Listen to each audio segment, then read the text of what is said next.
ఉద్యోగ ప్రకటనలకు కసరత్తు. ఎస్సీ వర్గీకరణ ఆధారంగా సవరణ ప్రతిపాదనల స్వీకరణ. త్వరలో 20,000కు పైగా పోస్టులకు నోటిఫికేషన్లు.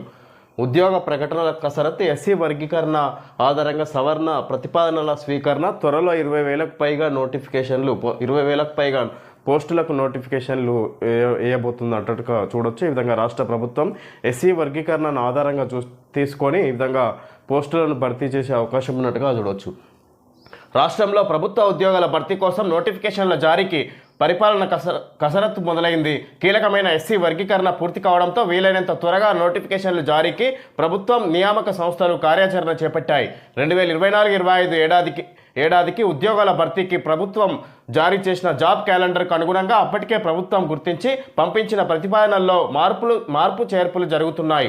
ఎస్సీ వర్గీకరణకు అనుగుణంగా రోస్టర్ ప్రకారం ఖాళీల వివరాలు తెప్పించుకొని ఉద్యోగాలను భర్తీ చేసేందుకు సవరణ క్యాలెండర్ జారీ చేసేందుకు ప్రణాళికలు చేస్తున్నాయి. త్వరలో 20,000కు పైగా పోస్టులతో ఉద్యోగ ప్రకటనలు వెలువడే అవకాశాలున్నట్లు సమాచారం.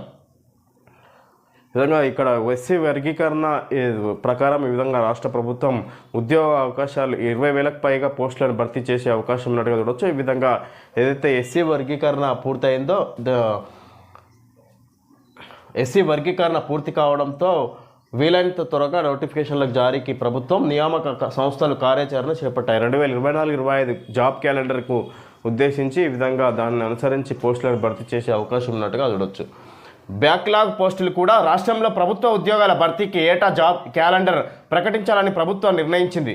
ఈ మేరకు 2024-25 ఏడాదికి ఉద్యోగ జాబ్ క్యాలెండర్ జారీ చేసింది. దాని ప్రకారం ఉద్యోగ ప్రకటనలు జారీ చేసేందుకు ప్రభుత్వ విభాగాలు ఖాళీలను గుర్తించి ఈ విధంగా ఎక్కడైతే ఖాళీలు ఉన్నాయో 2024-25 జాబ్ క్యాలెండర్ ప్రకారం ఈ విధంగా ఎక్కడైతే ఖాళీలు ఉన్నాయో ఆ ఖాళీలను గుర్తించి దానికి అనుగుణంగా పోస్టులను భర్తీ చేసే అవకాశం ఉన్నట్టుగా చూడవచ్చు. దానికి సంబంధించి ఈ విధంగా పోస్టులకు సంబంధించి 20,000కు పైగా నోటిఫికేషన్లు జారీ చేసే అవకాశం ఉన్నట్టుగా చూడవచ్చు రాష్ట్ర ప్రభుత్వం.